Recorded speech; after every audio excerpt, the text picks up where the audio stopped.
cómo funciona. Vamos a darle la palabra ahorita a la profesora Patricia, después habrá un ciclo de preguntas. Bienvenidos todas las personas que no hacen parte del curso. Entonces, a los estudiantes del curso, después vamos a hacer un intervalo al final de la presentación de Patricia y tendremos nuestra evaluación final y otras cositas del curso después. Entre otras, la presentación de la página web que voluntariamente 3 compañeros han querido hacer sobre el mapa de Juan de la Cosa, el mapa de Pirri Reyes, para que todos los trabajos finales se puedan como conectar. Sin darle más vueltas, entonces una pequeña presentación de Patricia Zalamea, amiga, colega, compinche de ese curso de Historia Medieval. Ha estado presente muchas veces de manera muy generosa compartiendo sus saberes.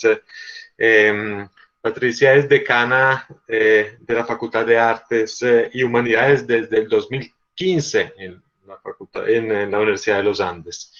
Y además ha sido la fundadora y la que ha liderado de alguna manera la construcción de una carrera de Historia del Arte en la Universidad de los Andes. Patricia es especialista en estudios de Renacimiento global, pero también en historia del grabado, la relación entre mundo renacentista y tradición clásica. Es, digamos, es muy interesada también investiga también el arte colombiano y sus relaciones con el contexto internacional. Como ella misma escribe en su breve bio, está interesada en la docencia interdisciplinaria en las humanidades y campos afines, con un enfoque que privilegia la comprensión histórica de las diversas expresiones culturales y artísticas. Comprometida con el desarrollo de campo como el patrimonio cultural colombiano y la construcción de archivos y fondos digitales, así como su fortalecimiento mediante vínculos y convenios académicos internacionales. Es de verdad un gusto y un privilegio tenerte con nosotros, Patricia. Y entonces me parece que es cerrar ese curso de Historia Medieval con broche de oro con tu presentación. Y entonces, adelante. Bueno, muchas gracias, Paulo, por la invitación y como bien dices, este es como el resultado de varios años de colaboración juntos. Incluso me hace pensar esto en la posibilidad de volver a dar una clase juntos, ya que veo tanto estudiantes de tu curso como estudiantes míos conectados. Maravilloso, hace falta. Una vez hicimos un laboratorio de imagen juntos y memorable. Me encantaría volver a imaginarnos un curso juntos, Patricia. Sí, aprovechando un poquito la virtualidad, hasta nos puede servir para eso. Así que pues un saludo muy especial a todos los estudiantes, a los colegas que se están conectando. Por ahí vi a María Rosario Aguilar, me parece, entre otros. Así que pues bienvenidos a este cierre del curso de Paolo y pues me encantará conversar con ustedes. Pueden dejar preguntas y comentarios en el chat, también pueden alzar manos si quieren parar en un momento dado, porque está dividida temáticamente la presentación. Esta es una clase pues, que me gusta mucho dar. Se trata de un tema que estudié mucho durante el doctorado y que pues, luego siempre vuelve y aparece y tiene que ver justamente con esas relaciones entre texto e imagen que mencionábamos antes con Pablo y que tiene pues, en buena medida que ver con esa, digamos, visión interdisciplinaria que me interesa de las artes, la literatura y, por supuesto, la historia. Entonces, el tema que propuse tiene que ver con Christine de Pizan, ya les hablaré para quienes no sepan de ella más en detalle, ojalá se despierte un interés en ustedes por descubrirla. Y de ella en particular con lo que llamamos la tradición mitográfica, es decir, la escritura del mito, las reescrituras del mito clásico, en este caso en el mundo medieval tardío, cómo se hereda y cómo se transforma esa tradición y en particular de qué manera participa Christine de Pizan en esa tradición, y cómo veremos ella también es partícipe y la transforma en parte como respuesta, digamos que una respuesta crítica y consciente a algunas formas o usos de la tradición mitográfica en el romance medieval. Dejé su nombre tal y como se escribe en francés, si bien es italiana de origen, de Pizzano, ese era el nombre del papá, en realidad no se escribía así, esta es la versión francesa, Pizzano, que era, digamos, un pueblo cerca a Bolonia, aunque ella nace en Venecia, pero ese es el origen de su familia, y su padre, que es un astrólogo reconocido, va a ser contratado por el rey de Francia, por Carlos V, en el siglo XIV, y su familia se traslada para allá, de manera que en realidad la formación de Christine de Pizan y toda su vida la va a pasar posteriormente en Francia y va a escribir en francés. Puso un subtítulo, El complejo de Diana, entre comillas, y una cierta noción de escritura femenina. Tal vez podemos hablar un poco más de eso más adelante. Con una imagen no tan conocida de la obra de Christine de Pizan, pero que es muy interesante porque, como pueden ver, hay una figura con un libro abierto en la parte superior, como en unas nubes, como bajando del cielo, y un grupo de mujeres de diferentes edades que se acercan a leer en comunidad. Nunca imaginarían quiénes son o quién es la figura porque no tiene sus atributos tradicionales, pues resulta que es la diosa Diana, la misma diosa de la cacería del mundo romano, la diosa virgen y de la luna. Sin embargo, ninguno de esos atributos está aquí, lo cual es interesante y podríamos explorar un poco más de esto y cómo ella misma, Christine de Pizan, va transformando parte de esta tradición. En cambio, aquí ven una serie de imágenes, en realidad es del mismo manuscrito, tal vez de las más conocidas para ustedes si han oído de Christine de Pizan, la famosa ciudad de las damas. Piensen, no es la ciudad de las mujeres, sino de las damas. Y pueden ver a un grupo de figuras femeninas, una que se repite aquí adentro, con estas tres figuras, que se repite afuera, construyendo con una de ellas los muros de esta, digamos, ciudad ideal, utópica, si se quiere, en la que la participación de las mujeres pues resulta fundamental para esta narración que va a hacer Christine de Pizan y que le ha dado muchas veces digamos, el título de ser no solo la primera escritora profesional en Occidente, es decir, que va a vivir de su escritura, ya veremos por qué empieza a escribir, por qué le toca escribir y por qué entonces se sumerge en esta tradición.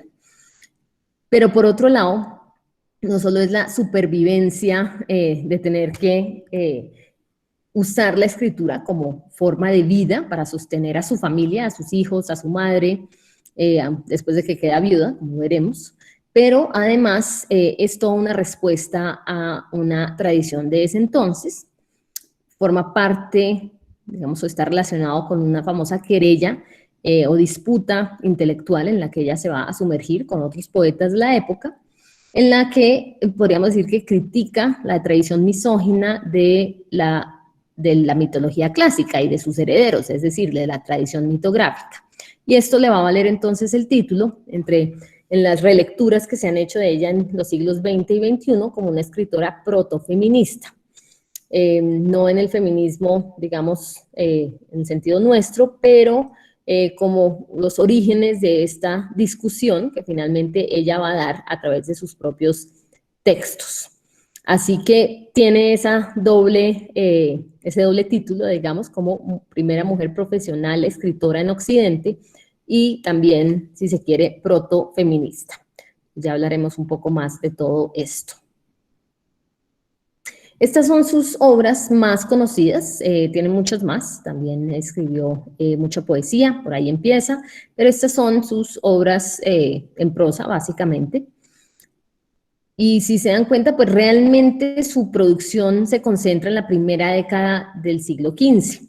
Posteriormente ya se va a retirar a un convento, pero también hace un texto dedicado a Juana de Arco, antes de su muerte y antes de la muerte de Juana de Arco, en 1429. Veremos también que ejerce diferentes géneros literarios de la época, y en todos ellos pues hay una serie de referentes continuos a la literatura tanto clásica como contemporánea y forma parte, si se quiere, de una transformación también que hay en la concepción de la literatura en su época. Quería recordar entonces, antes de que miremos a Cristín de Pizan y hablemos un poquito de sus contemporáneos, quería recordar también cuáles son las, digamos, varias vertientes interpretativas dentro de esa tradición mitográfica, es decir, qué se hacía para leer el mito clásico, qué se hacía para transmitirlo, para explicarlo, para interpretarlo. Aquí hay un breve recuento que empieza en el siglo VI y va hasta Boccaccio, que es una de las figuras a quien le responde Cristín de Pizan. Yo supongo, Pablo, que han leído el Decamerón o por lo menos pues han hablado ya algo de Boccaccio. Tal vez no de los otros autores que ven acá. En varios, este listado pues se refiere además a reinterpretaciones de un autor clásico en particular, que es Ovidio, que se va a convertir en la fuente de referencia para la elaboración sobre el mito clásico, porque en sus Metamorfosis del siglo I después de Cristo hay una antología, si se quiere, de mitos clásicos, de los mitos grecorromanos, que él va a contar, digamos, de su propia manera, incluyendo además el tema de las metamorfosis como el hilo conductor, digamos, lo estoy simplificando porque hay libros enteros escritos sobre esto, pero el hecho es que va a ser el autor tal vez más leído para retomar varias de esas historias del mito clásico, y de hecho también va a ser el libro que se va a convertir en el libro más, digamos, ilustrado, convertido en imágenes, en pinturas, en diferentes medios, para dar a conocer estas fábulas o historias mitológicas. Así que aquí están viendo un poquito de esa tradición, a través de lo que también veremos son las moralizaciones. Así como había Biblias moralizadas, también hay textos clásicos moralizados, es decir, donde la alegoría cumple una función fundamental, que es darle un sentido cristiano a las fábulas mitológicas. Quedémonos con eso por ahora. Hay otras formas de interpretar el mito clásico, por supuesto. La forma, digamos, histórica o la forma física, es decir, de darle un sentido, buscar explicaciones del mundo natural a través del mito, por ejemplo, a través de la astrología, ¿no? Y la alegórica y la moralista digamos, ya veremos a través de Cristín de Pizan, aprenderemos un poco más sobre eso. Hay una distinción y es diferente a como lo entendemos tal vez nosotros. Así que tengan eso en cuenta a medida que avancemos. Como mencioné antes, Cristín de Pizan en parte lo que hace también es responder a su tradición de, digamos, contemporánea, de las lecturas que se hacían en ese entonces. No sé si han hablado del Romance de la Rosa, por ejemplo. No, hemos tocado el Boccaccio, leyeron el premio, la parte introductoria y 10 cuentos que cada uno escogía, pero con el Romance de la Rosa no nos hemos metido. Pues forma parte de digamos, de este desarrollo de romances, ¿no? De los siglos XII, XIII y adelante, que en buena medida retoman historias del mundo clásico, ¿no? Entonces están los famosos romances de Troya, y luego están los romances asociados con historias que tienen que ver con eso que llamaríamos como el nacimiento del amor moderno, ¿no? Tal vez eso también lo han mencionado un poco, las metáforas que aparecen para hablar del amor o del deseo o de la seducción y del cuerpo femenino, ¿no? El romance, y todos se nutren pues de referentes clásicos. El Romance de la Rosa es uno de estos, tiene un lugar, digamos, muy importante dentro de la literatura, si se quiere, escrito a dos manos a través del tiempo. Reúne también múltiples tradiciones, evoca los mitos clásicos. Acá les estoy mostrando imágenes del narrador protagonista, que se encuentra o busca una rosa. Ese es como lo que tiene que hacer. La rosa es una nueva metáfora de la amada, una amada además inalcanzable, que es toda esta noción del amor que se empieza a desarrollar en esta literatura idealizada, pero donde también se encuentra con su propio reflejo, a la manera de un narciso, ¿no? Es lo que les estoy mostrando acá, en uno de sus múltiples manuscritos, porque va a ser un libro inmensamente popular y ricamente ilustrado. La imagen de la izquierda es el primer folio, la primera imagen de ese manuscrito, donde pueden ver que hay un inicio que es típico, y lo vamos a ver tanto en Christine de Pizan como en otros autores, y es como esa especie de sueño o ensoñación, ¿no? Una figura que empieza, digamos, su recorrido dentro de esta especie de ensoñación. Recuerden que generalmente el sueño es una buena excusa para empezar historias, pero también para tener visiones místicas, religiosas. En este caso es el sueño como, digamos, instrumento para narrar la historia, donde hay este protagonista, el narrador, que a su vez es el amante que busca a la amada y quien protagoniza la historia. Y bueno, hay toda un desdoblamiento, y hablaremos un poco más de esto, de las figuras que van narrando adentro del mismo libro. Esto va a llevar no solo, perdón, aquí me salí, creo, como les estaba presentando, perdón, un minutico. No estoy acostumbrado a hacer esto, ya. Esto va a llevar no solo a múltiples copias del manuscrito, del romance de la Rosa, y múltiples versiones impresas, hechas a mano, ricamente ilustradas, pero también su estructura narrativa, si se quiere, va a ser también fundamental para el desarrollo de toda una literatura. Aquí les muestro un libro muy posterior, de finales del siglo XV, estaríamos hablando ya de lo que a veces llamamos Renacimiento, que se llama La glosa de los échecs amoureux, que quiere decir el juego de ajedrez de los amorosos. Fíjense que en la primera imagen, ¿ustedes ven mi cursor cuando lo voy pasando? La estoy pasando por el lado izquierdo, no sé si lo ven. Fíjense que la imagen del lado izquierdo, que es la imagen de la portada de este libro, pues en este momento no lo vemos, o por lo menos no alcanzo a verlo. No se ve, pero les voy narrando entonces. Del lado izquierdo pueden ver a una figura sentado con un libro en mano, cerrado, en una especie de estudio, y efectivamente es la figura del autor, es decir, la figura de la autoridad, que si pensamos en el autor medieval por excelencia, pues están los evangelistas, ¿cierto? Hay toda una serie de imágenes que desarrollan, digamos, esta misma visión del autor en su estudio escribiendo un libro, o en este caso, pues, no está escribiendo, pero es lo que asociamos con la figura del autor y la autoridad.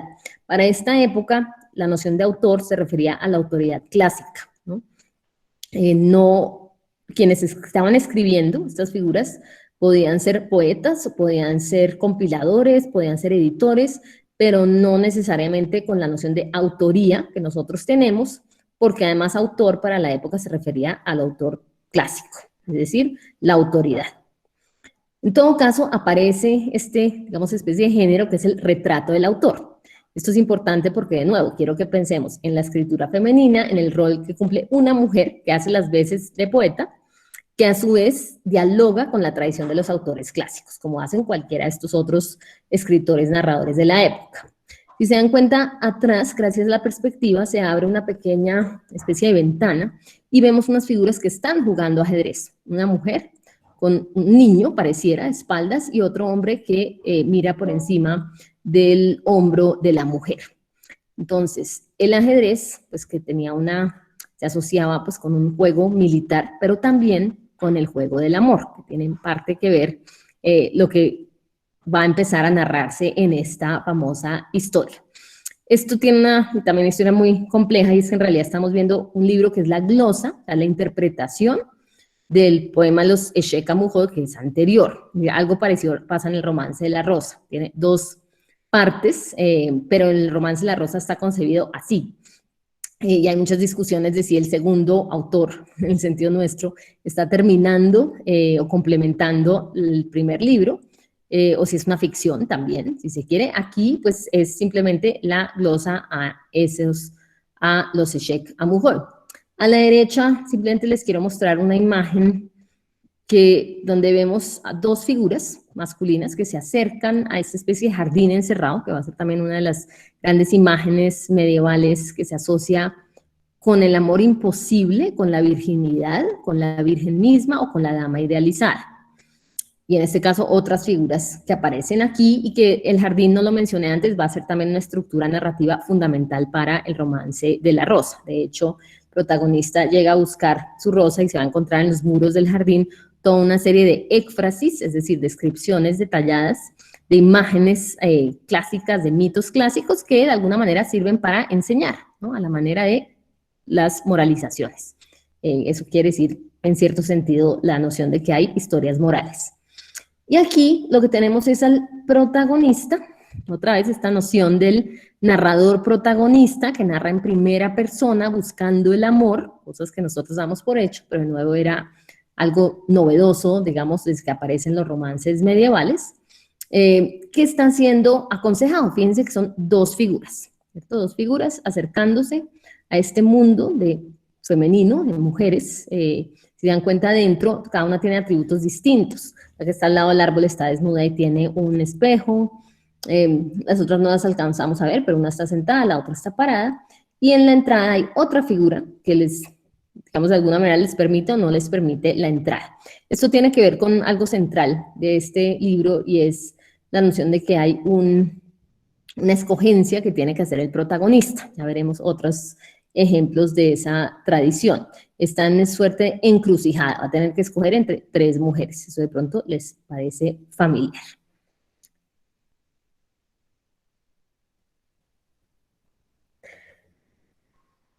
Patricia, Gabriel Andrés pregunta, dice, la imagen del perro aparece en ambas imágenes. ¿Cuál es su simbología? Entonces, los perros aparecen muchas veces en diferentes imágenes de la época. Generalmente lo asociamos con, en este caso, el mundo doméstico, la fidelidad, si se quiere, muchas veces la cacería, pero en general solemos pensar que tiene que ver de alguna manera con la fidelidad. No es que tenga un significado fijo, pero también yo suelo pensar que tiene que ver con la empatía de alguna manera del espectador. Así que, buen punto, tal vez veamos otros más adelante. Y hablando un poco de estas iconografías, ¿no? De fidelidad, del amor que se van creando en la época, también de finales del siglo XV, les muestro este cancionero, recordando que la poesía era para ser cantada. Un cancionero también sobre el amor, que además adopta la forma del corazón, es decir, que es muy bello. Y esa noción de que el amor, el corazón es un símbolo para el amor, pues nace en ese entonces. Entonces, eso simplemente un poquito de contexto de lo que llamaríamos la tradición del romance medieval.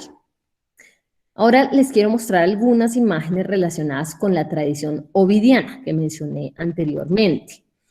Eso tiene como toda una larga evolución. Si digamos que aquí, en los inicios, el punto, digamos, en el que se desdobla las raíces con el tronco del árbol, digamos que esta es la época de Ovidio, cuando escribe las Metamorfosis en pleno Imperio Romano. Esto también viene de una larga tradición, lo que es la tradición helenística, alejandrina, de poemas de metamorfosis. No es que Ovidio se haya inventado ni la figura de la metamorfosis, ni tampoco las historias de los mitos clásicos, pero sí la manera en que lo narra, o la manera en que conecta y retoma diferentes autores, entre otros Calímaco, de la tradición helenística. Y las metamorfosis, como dije antes, dan vida a toda una lectura del mito clásico en términos moralizantes y en términos también de lo que llamamos las ediciones retóricas. Varias de estas están por aquí arriba, que son las que de hecho vienen sin moralizaciones, que son muchas veces para aprender el latín. Esto es un punto de quiebre interesante. En las traducciones que empiezan a aparecer en el vernáculo, y como toda esta era también de los romances medievales, cuando aparecen con moralizaciones es cuando podríamos decir que inicia una tradición pictórica muy rica. Acá les estoy mostrando en este arbolito simplemente manuscritos o libros impresos de donde sale en buena medida la transformación de la tradición, recordando nuevamente que el manuscrito y el manuscrito iluminado con imágenes pues van a ser los vehículos o el medio para transmitir y mantener esas historias del mundo clásico. Obviamente cada vez que vuelve y se copia o cada vez que se hacen glosas, es decir, esos comentarios alrededor del texto, que es lo que estamos viendo en la hojita del lado izquierdo, básicamente esos comentarios sirven para enriquecer la interpretación, para añadirle varios de esos sentidos, ya sea el histórico, el físico, el alegórico, el moralizante, ¿no? Que son de nuevo estas formas de interpretar el pasado clásico en términos modernos, si se quiere. Y eso obviamente lleva también a una larga tradición de pinturas, como les muestro arriba a la derecha, de pinturas que retoman esos temas, ya no necesariamente la mano de los libros, ¿no? No son imágenes en libros. Entonces, eso para ubicarlos un poquito temporalmente. Y aquí les muestro algunas de estas imágenes que aparecían allí. Este es uno de los primeros manuscritos, de los que reconocemos imágenes que tienen que ver con las metamorfosis, pero fíjense que no son grandes desarrollos narrativos, son lo que llamamos imágenes marginales, en los márgenes, que muestran, en este caso podemos reconocer algunas figuras metamorfoseadas.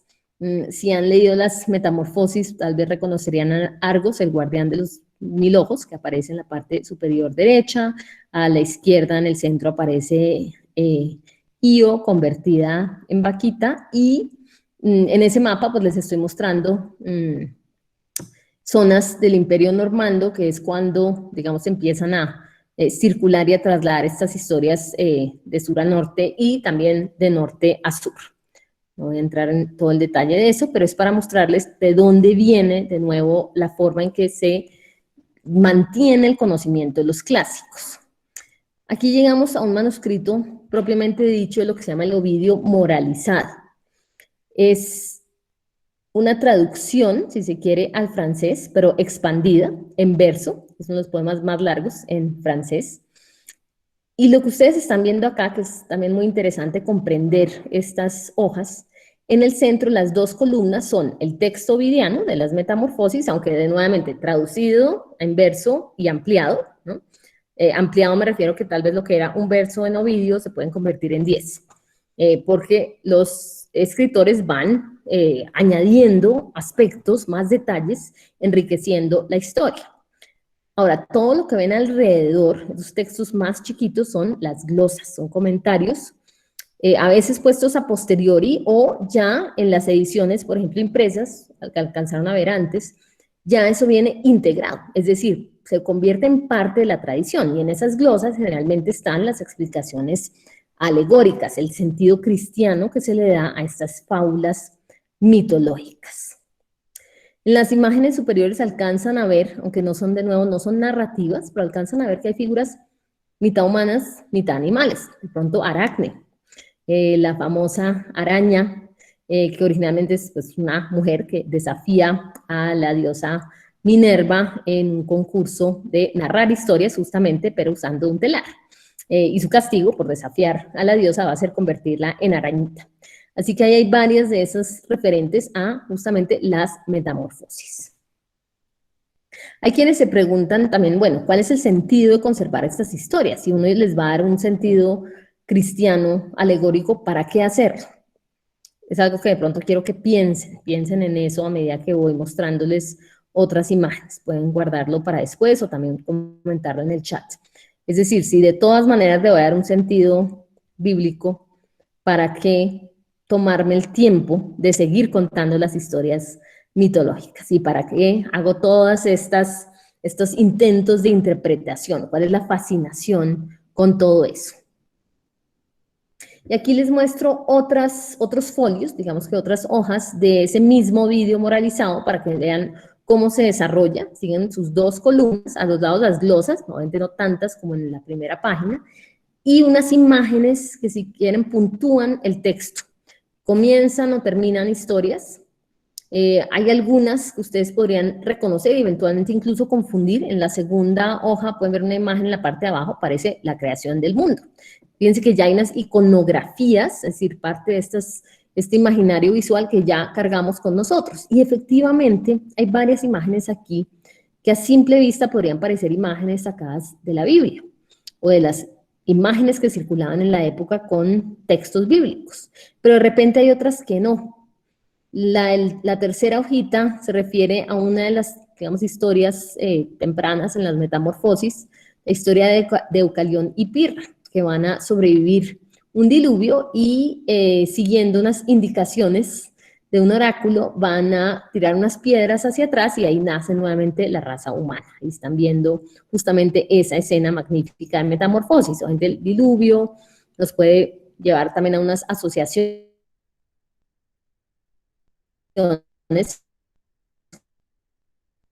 de cerca, sería imposible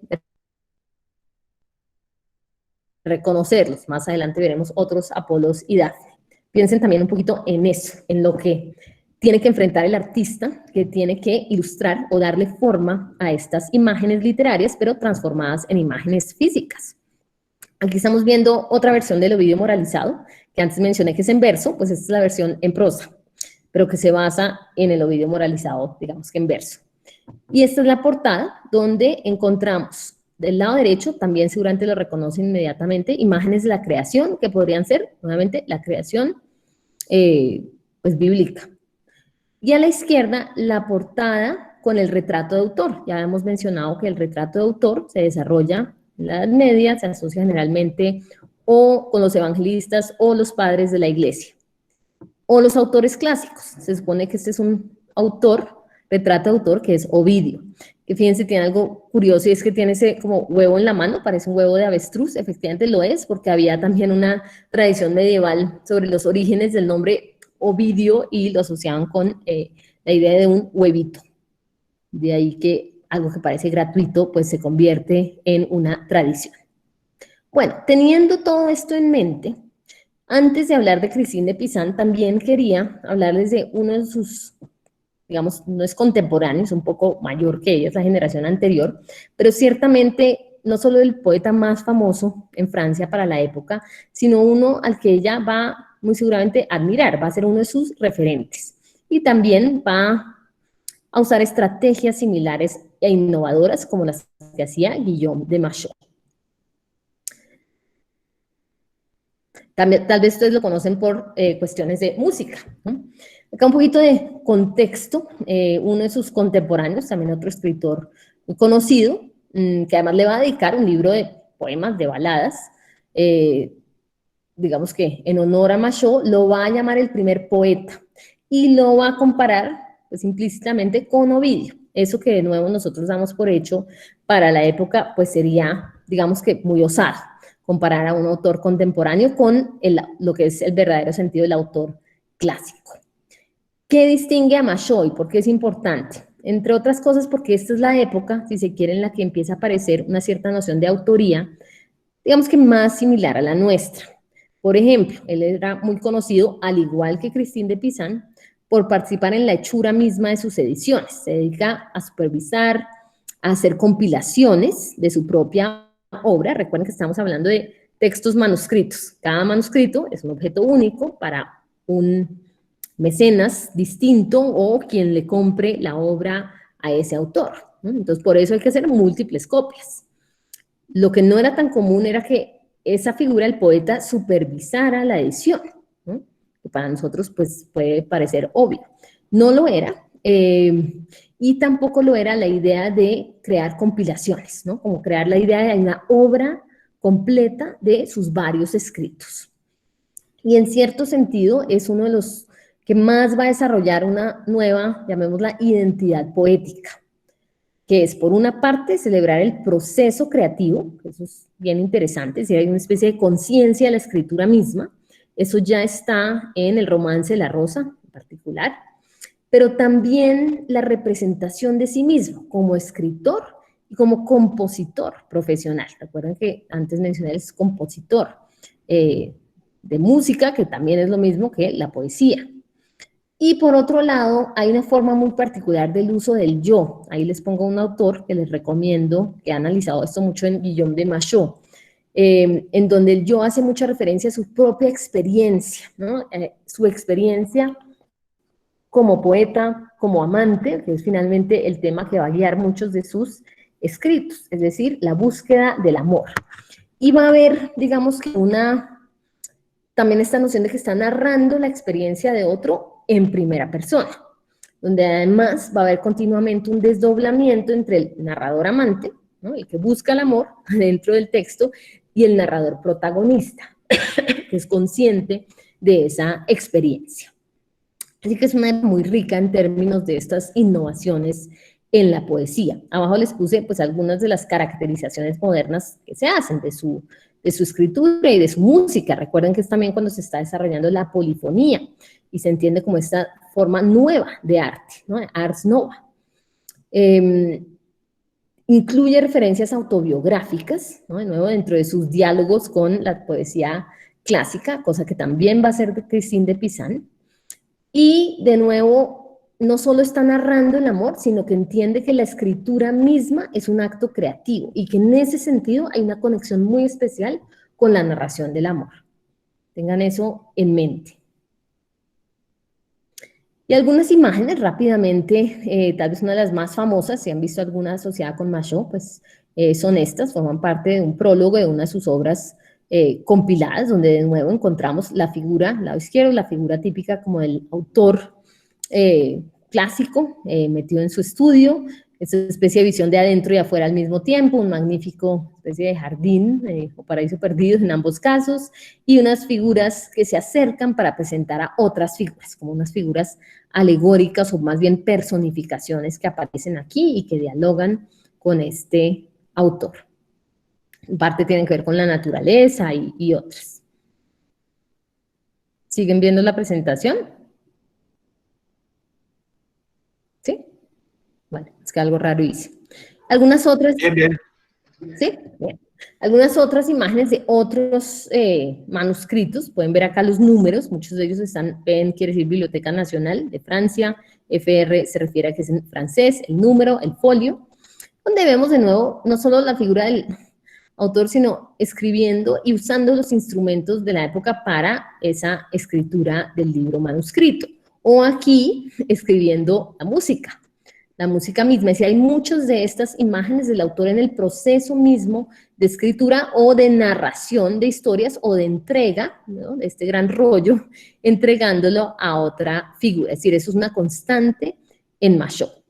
Aquí vemos también uno de sus manuscritos más conocidos, El Remedio de la Fortuna. Recuerden que la imagen de la fortuna, que está en otra imagen que viene del mundo clásico, un poco la idea de que la rueda del destino no está en nuestras manos del todo. Vamos a ver que esto aparece en Christine de Pizan, es una figura, digamos, que se usa en la época, mientras que arriba está el autor metido en su jardín, también con su, digamos, gran texto, a la manera de un largo pergamino, digamos, donde está en el acto mismo de la escritura. Pero recuerden que el jardín, que además es el lugar para la búsqueda del amor ideal, de la dama idealizada, o es el jardín que representa el que se llamaba el Hortus Conclusus, que era el significado medieval de la Virgen en su jardín, también va a ser el lugar donde se canta, se busca el amor, donde hay esa especie de elemento que hay que descifrar finalmente en ese jardín. Acá les muestro un detalle de este mismo folio, de nuevo, el poeta escribiendo sus canciones, ¿no? Entonces hay esta cuestión como reiterada una y otra vez de la imagen misma, no solo del autor clásico, sino de este mismo poeta, vestido además de época, que se podría entender como una especie de autorretrato, si se quiere, del autor. Otro de sus libros muy conocidos, La Fontaine Amoureuse, que quiere decir la fuente del amor, empieza, ¿no? Fíjense acá, muy sencillo, del libro de La Fontaine Amoureuse, imágenes en grisalla, quiere decir en blanco y negro, muy parecida, pues la misma que vimos antes, ¿no? Empieza a escribir, pero también está la figura de despertarse en la mitad del sueño, donde también sigue escribiendo, y en este caso lamentando y buscando el amor, y todo gira alrededor de la fuente, que recuerden, pues también es una iconografía que aparece pues muchísimo en la poesía y que retoma también de la imagen de Narciso y el espejo del amor, pero también una buena excusa para encontrar imágenes en relieve aquí alrededor, también de referentes clásicos que llevan a todo un diálogo acá entre lo que va a ser el poeta narrador y el narrador amante, que se acompañan en esta especie de travesía en la búsqueda del amor e interpretan además esta imagen que ustedes están viendo aquí. Este es un acercamiento de esta, perdón, esto es lo que es interesante, es la misma hoja, pero en realidad aparece dos veces la fuente en la misma, como dice, ¿por qué esta necesidad de hacerlo?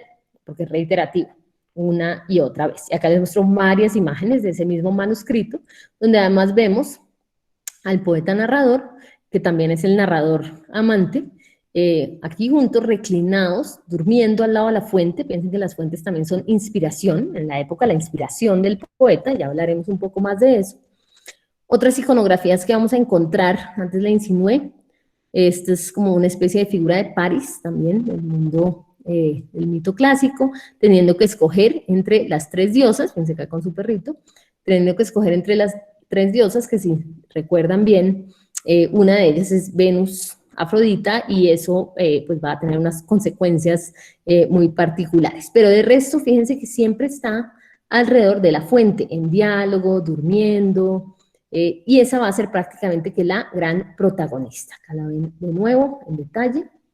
Y bueno, eso era para darles, como les decía, un poquito de contexto sobre qué se está escribiendo en los círculos a los que pertenece Christine de Pizan, porque obviamente esto no era, digamos, libros populares, pero entre una élite de las cortes, lo que llamaríamos los cortesanos, que son los que están leyendo estos libros en vernáculo, que sí recogen temas del mundo clásico, pero para hablar del amor, y son una especie de entretenimiento, si se quiere, en la corte. Entonces, Christine de Pizan, como mencioné antes, en realidad pues nace en Venecia, viaja muy temprano a Francia, pues con su familia, porque su padre pues es este astrólogo del rey Carlos V de Francia, que a propósito tenía una de las mejores bibliotecas de la época.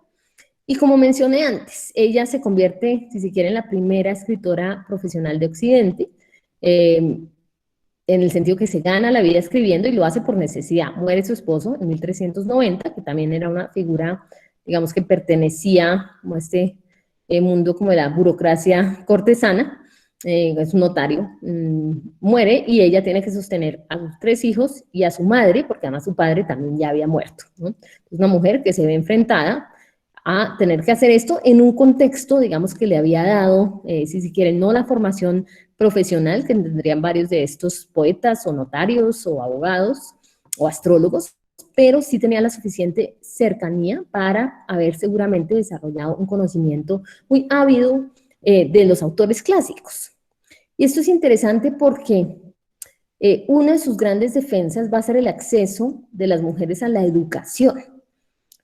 Claro, de nuevo, es una educación, digamos, de élite universitaria de la época, en donde la escritura además sirve en estos contextos cortesanos para, digamos que, vivir de unos dineros que le dan esas cortes que lo contratan, pasaba un poco parecido con los pintores, que los contratan para escribir libros, a veces biografías sobre los mismos reyes. Digamos que hay toda una escritura política, pero también se convierten, si se quieren, en una especie de consejero o consejera para estas figuras de la nobleza, que eso es muy interesante en el caso también de Christine de Pizan. Realmente llega a tener un círculo o un lugar en el que se puede mover entre las figuras más poderosas de Europa de ese siglo XV. Mencioné antes también que al igual que Machaut, ella va a ser un mecenazgo activo de las imágenes incluidas en sus manuscritos y va a ser también compiladora, editora. Ella no se presenta como autora, si bien también incluye elementos autobiográficos.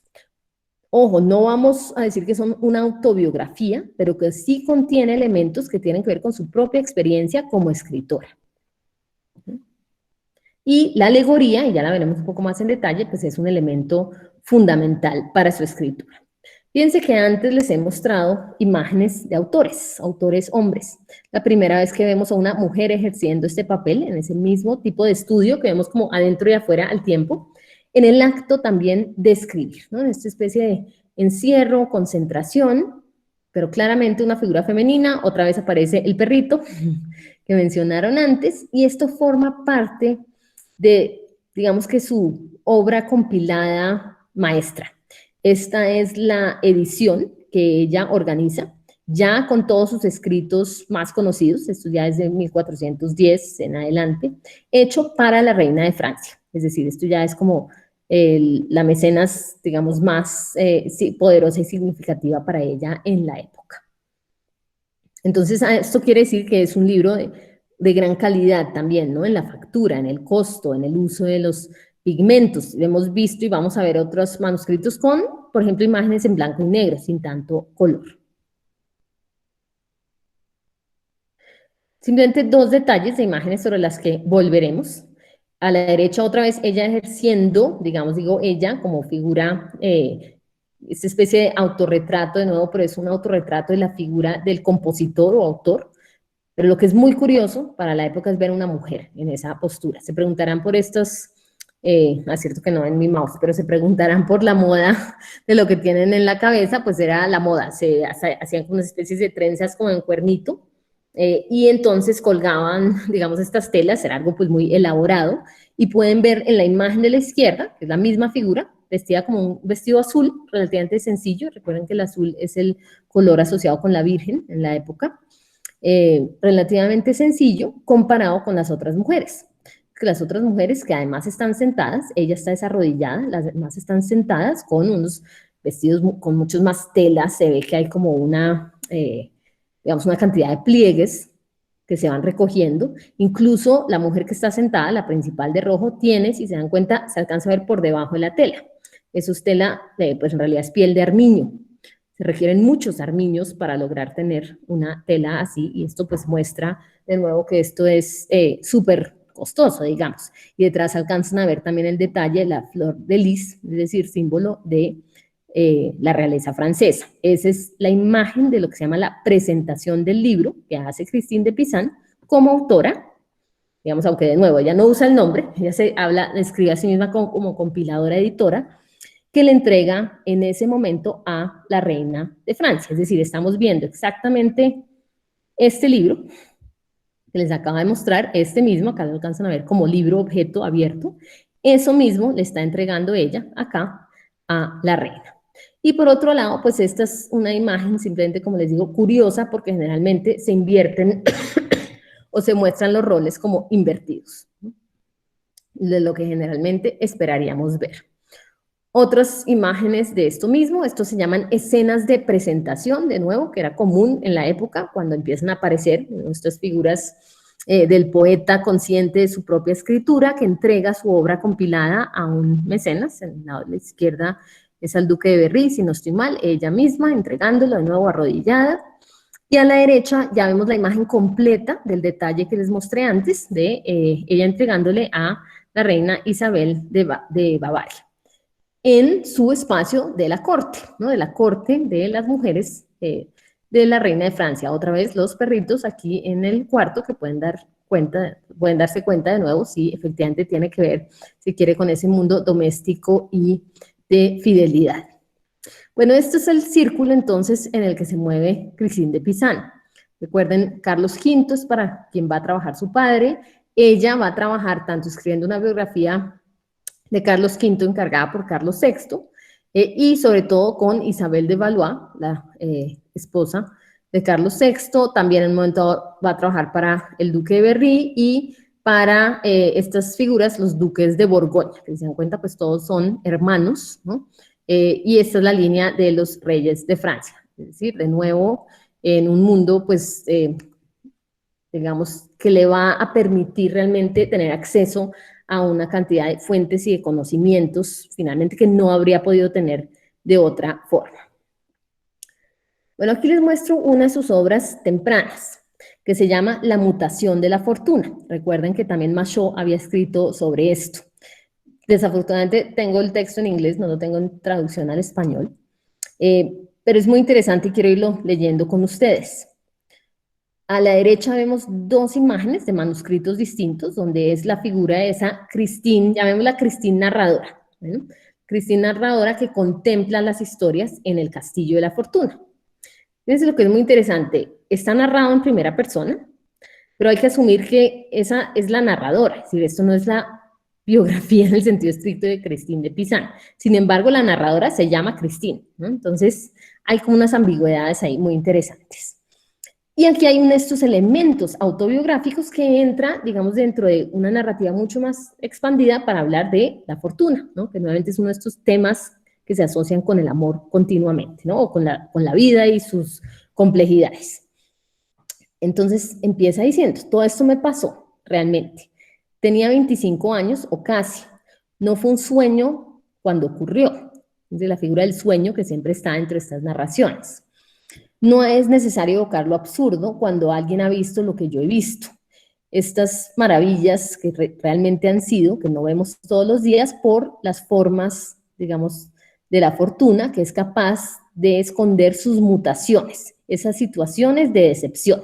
Fíjense que juega, esto es muy común en la época, entre el sueño y la realidad, ¿no? Y la decepción y el disfraz, es decir, cuál es esa verdad en realidad, ¿no? Entonces luego dice, bueno, voy a hacer un resumen en este momento de quién soy, de qué ha querido decir todo esto. Y fíjense, le subrayé cómo yo, una mujer, se convirtió en hombre gracias como a este momento, este instante, este gesto de la mano de la fortuna. Cómo cambió la forma de mi cuerpo a una norma masculina perfecta. Soy un hombre, no estoy escondiendo una verdad, puede darse cuenta por cómo me estoy escondiendo. Si hay como un juego ahí, nuevamente, ¿no? Con la forma, con la verdad. Pero fíjense lo interesante que es esa noción de que se tiene que convertir en un cuerpo de hombre, porque la fortuna la llevó a hacerlo, el destino, ¿no? La rueda esa de la fortuna. Pues se está refiriendo a la muerte efectivamente de su marido, lo cual la va a obligar a adoptar una profesión de hombre, y lo hace casi que literal, se tiene que metamorfosear en cuerpo de hombre. Y bueno, si yo fui una figura femenina antes, es la verdad y nada más. Parece que voy a tener que recrear justo cómo me tuve que transmutar, es decir, transformar de mujer a hombre. Y por esto creo que el título de mi historia, si no estoy siendo inoportuna, es La mutación de la fortuna, ¿no? Esto va pues rimando, acá lo han traducido también en rima en inglés, ¿no? Lo que es muy interesante también es que entonces ella hace toda esta travesía, llega al castillo de la fortuna, es las primeras escenas, donde se encuentra con imágenes. Las imágenes como ejemplos, si se quiere, de historias antiguas, pero también las imágenes, yo diría como algo que impulsa la imaginación y el deseo de narrar. No es que ella se represente como hombre, ¿no? En el manuscrito, pero es la figura que usa una y otra vez para referirse a este cambio de vida que tuvo que asumir. Entonces, fíjense las imágenes que ella ve acá, puras imágenes que asociamos, digamos, con la tradición caballeresca, ¿no? Las figuras que se están, digamos, en una especie de torneo encontrándose. Esas son como las narrativas, si bien lo que aparece en el texto es otra cosa. Y aquí vuelvo a su ciudad de las damas, que ya veremos, es una respuesta también a ciertas tradiciones, porque entonces, al tener ella que ponerse en la piel del hombre, digamos, escritor, al tomar ese rol que ninguna mujer había tomado antes, que ella, no en el sentido profesional, obviamente había mujeres que escribían, pero no necesariamente en ese contexto cortesano profesionalizante donde va a vivir de lo que le pagan por escribir. Entonces, en este famoso texto de la ciudad de las damas, vemos dos escenas, digamos, contiguas, pero siempre otra vez la reconocemos a ella, vestida de azul, ¿no? Color virtuoso, con la moda de la época, es decir, pues como si fuera un retrato de una mujer de la nobleza del siglo XV, ¿no? No digamos, del círculo de la nobleza, ¿no? No es que ella sea noble, del círculo de la nobleza y de esa moda, acompañada con tres figuras que tienen unas coronitas, que hacen que además con sus atributos las reconozcamos como razón, rectitud y justicia, como unas virtudes que se acercan y que la van a ayudar a construir esa ciudad que va a ser poblada por mujeres famosas. Christine de Pizan no era la primera en usar como esta noción de, por un lado, narrador protagonista, que ya vimos, y fíjense que acá comparando los dos, hay una estructura similar, en la medida en que además le llegan estas figuras o personificaciones que también son, digamos, figuras virtuosas, en el caso de Machaut, o pues que se van a asociar con partes de la historia que se va a narrar, ¿no? Lo mismo aquí. Ahora, tampoco era la primera en hacer alusión a eso que llamaríamos un género, que es el de las mujeres famosas. De hecho, Boccaccio escribió, y tal vez era un libro muy famoso de él en su momento. Lo que pasa es que nosotros pues, siempre hablamos del Decamerón, pero es un libro que se llama de las mujeres, digamos, nobles. Obviamente, acá estamos viendo la traducción al francés de un manuscrito del siglo XV, si bien el libro es anterior. pero también va a tener una inmensa popularidad en estos círculos, en las cortes francesas, y va a ser ricamente iluminado, ilustrado, como lo ven acá. Otra vez, la figura del autor, que se repite en ambos lados,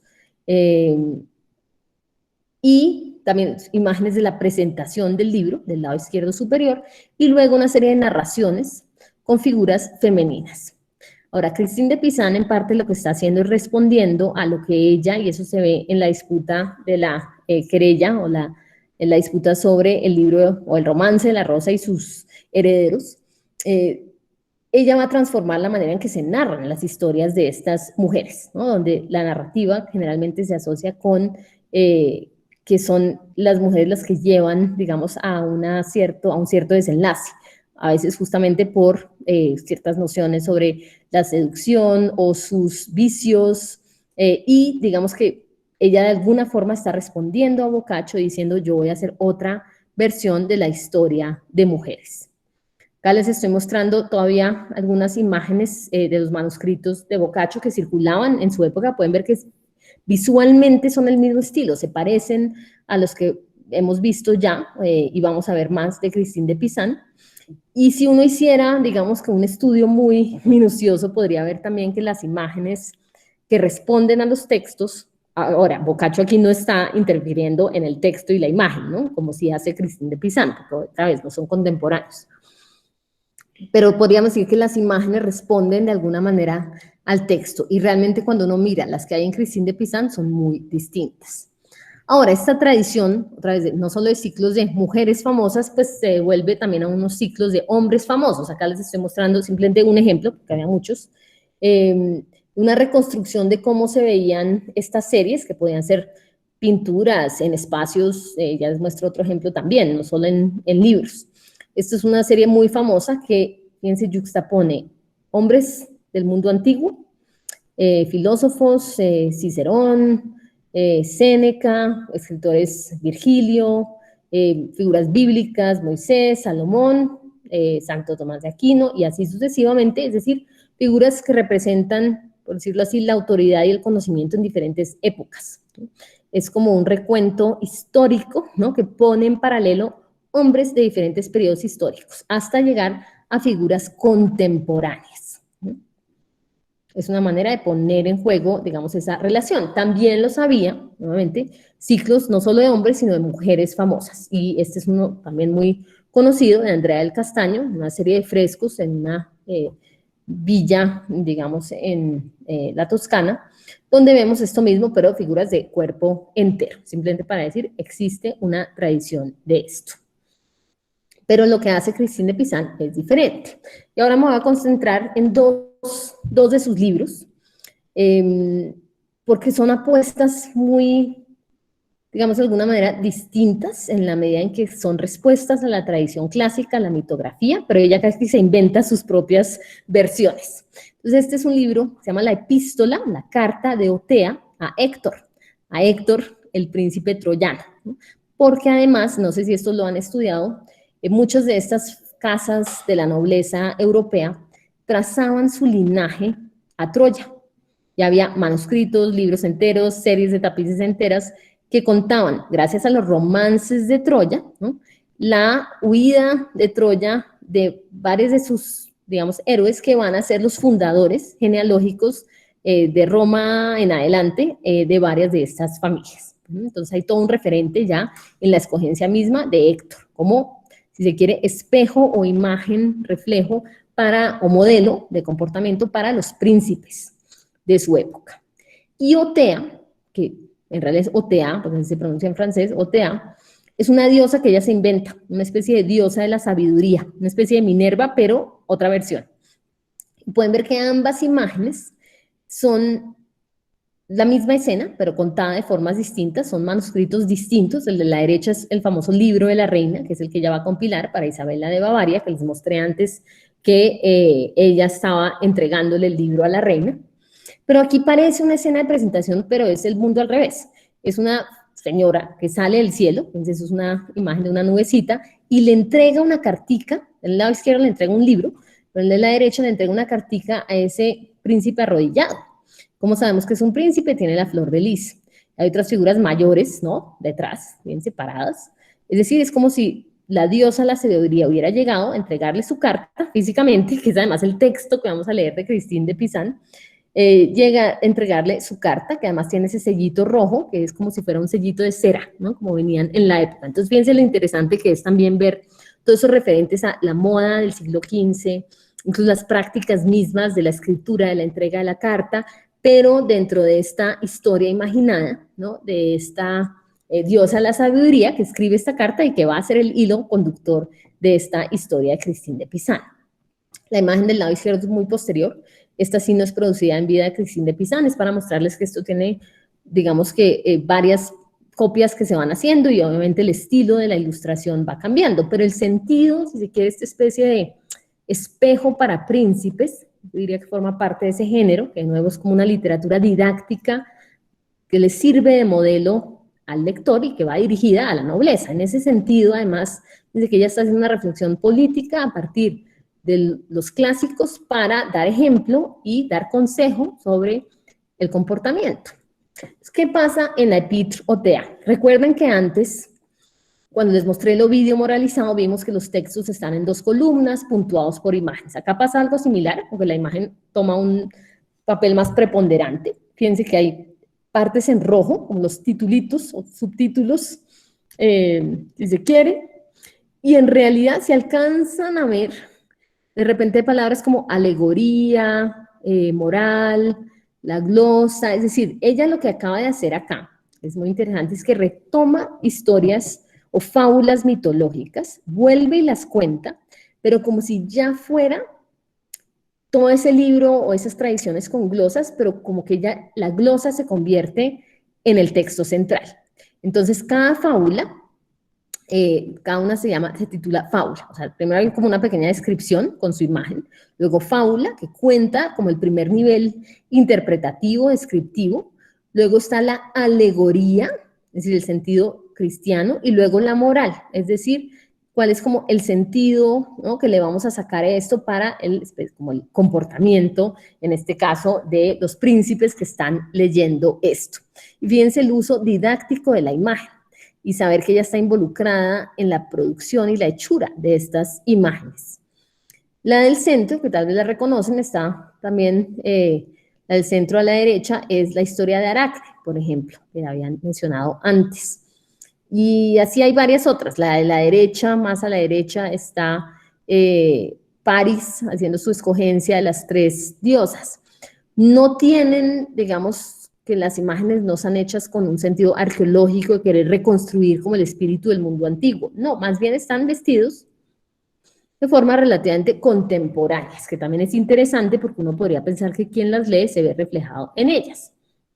Aquí les muestro algunos detalles a través de Aracne, acá sí la pueden reconocer, no solo por el telar, sino la arañita que hace de Recorderis. A la izquierda, en cambio, es Diana, la diosa de la cacería, con sus ninfas, ahí sí se reconoce que es Diana. Y lo que es interesante, y este es el otro punto primordial en este libro, es que ella combina historias que nadie se le había ocurrido poner a la par. Y eso produce nuevas interpretaciones, nuevos sentidos. También, en ese sentido, ella está siendo una mitógrafa muy proactiva. Y luego juega también con la tradición astrológica. Fíjense, otra vez ustedes reconocen es el libro mismo, ¿cierto? Ustedes alcanzan a reconocer la estructura que les mostré antes. Al comienzo del libro, de la epístola, hay esta serie de dioses y diosas, que eso también había una tradición para eso. También Boccaccio había escrito un libro que se llamaba La genealogía de los dioses. Ella también le está respondiendo a Boccaccio, pues, los autores más famosos también para su época. Aquí es donde hace algo bien innovador y bien raro. Esta, pues, la reconocen, es Venus, llegando del cielo, entregando corazoncitos del amor, que ya además sabemos que el corazón, el signo del corazón así, pues es algo creado más o menos en esta época, un poco antes, y tiene que ver con la influencia de los astros. De nuevo, estamos pensando en alegoría, ¿no? Y la descripción de cada una de estas figuras, como algo didáctico.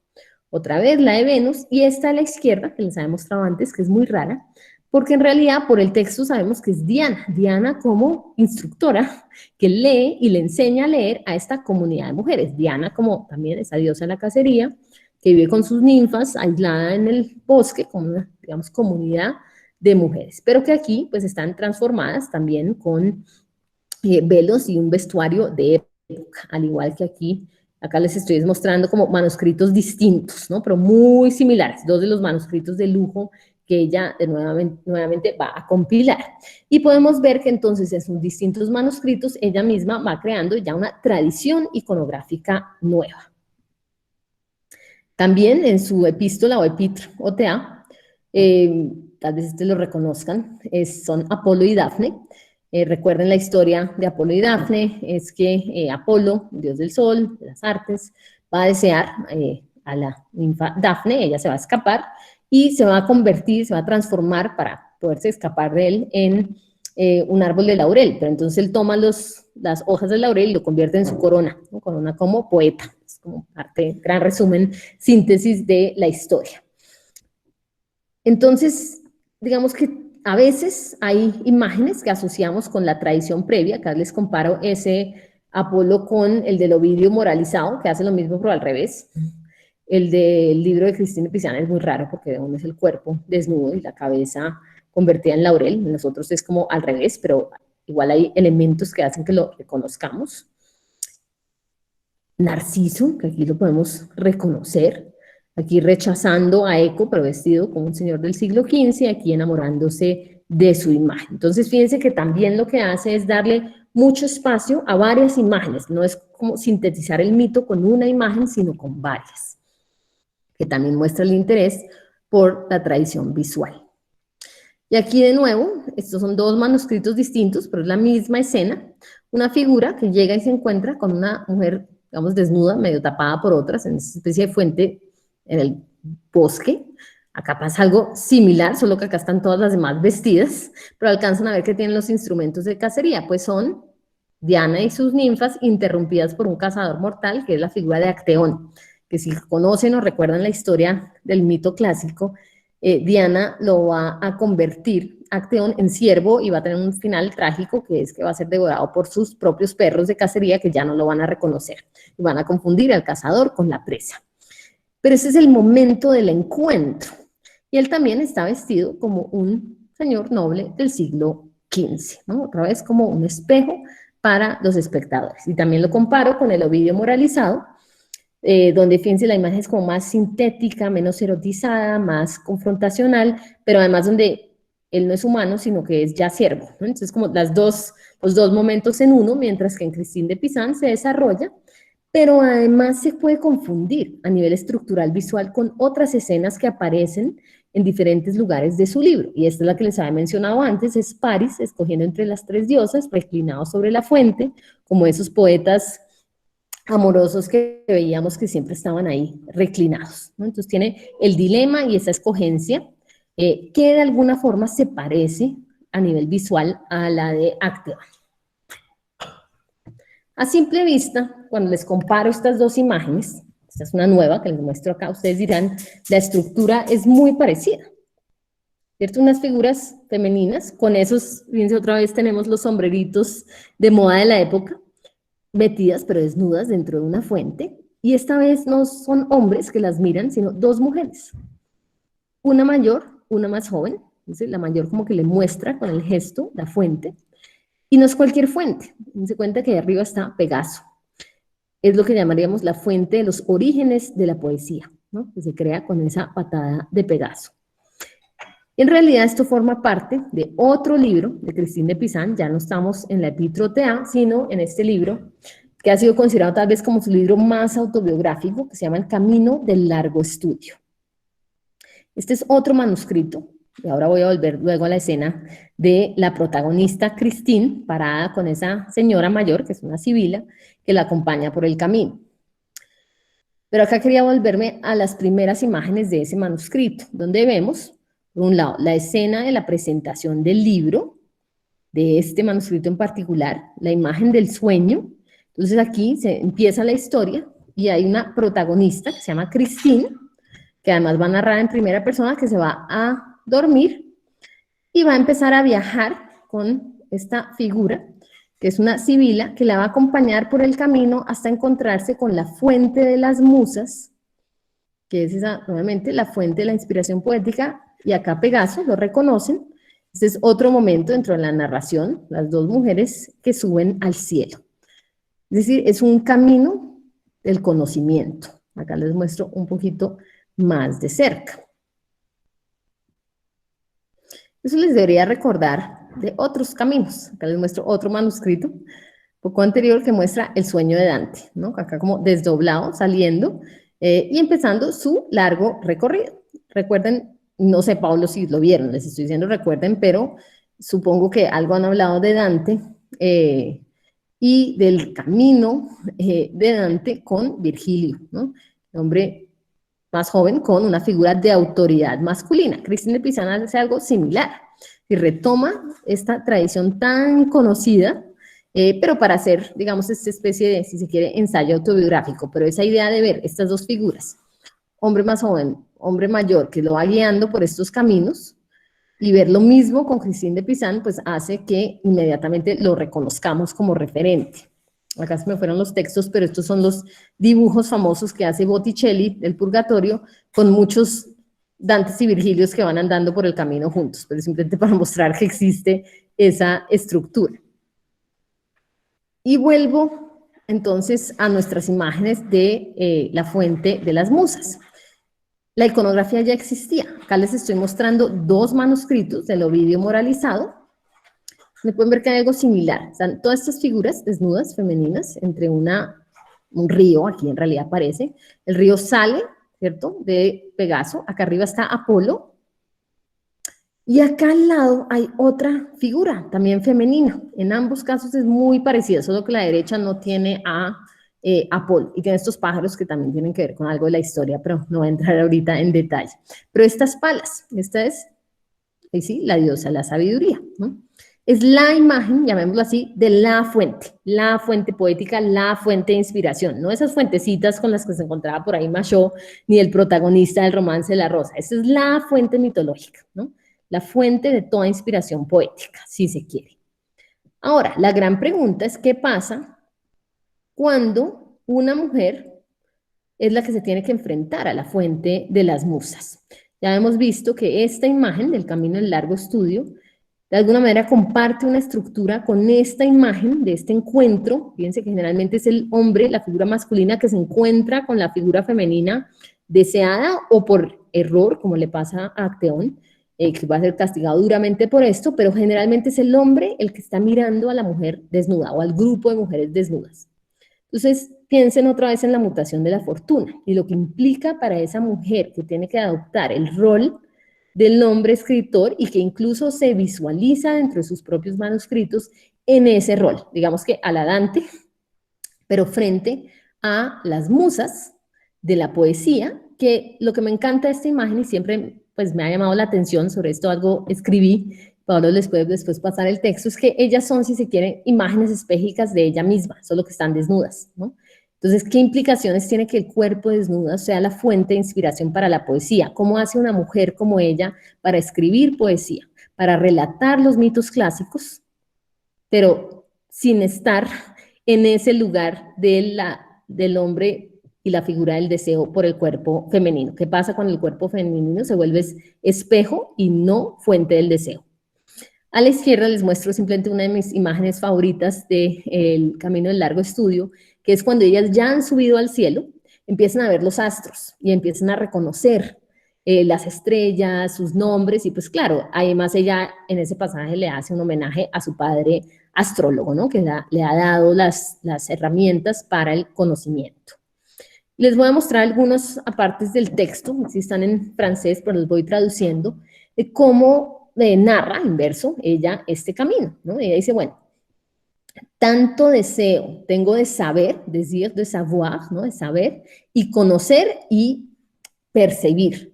Connaître y apercevoir, como de percibir. Entonces, fíjense, hay tres formas distintas de acercarse: el saber, el conocer y el percibir.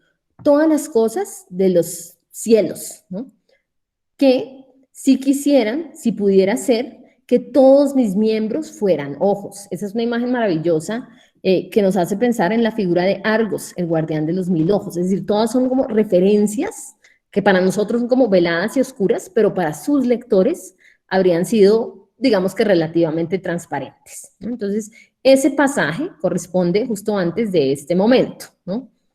De cuando quiere como conocer, ¿no? Entonces, finalmente, también es muy interesante porque es ella, digamos, ella, esa Christine narradora, ¿no? Pero que juega nuevamente con los límites, la ambigüedad, porque sabemos que hay elementos autobiográficos, pero finalmente es el camino, el largo estudio que tiene que enfrentar una mujer que no ha sido preparada para esto, que ha tenido oportunidades, nuevamente quedó en ese círculo, pues que si no hubiera estado ahí nunca habría escrito esto, digamos que hay un contexto ahí fundamental, pero es toda una reflexión sobre ese camino de conocimiento. Y recuerden de nuevo, una de sus, si se quiere, intereses que aparece una y otra vez es el acceso al conocimiento por parte de mujeres.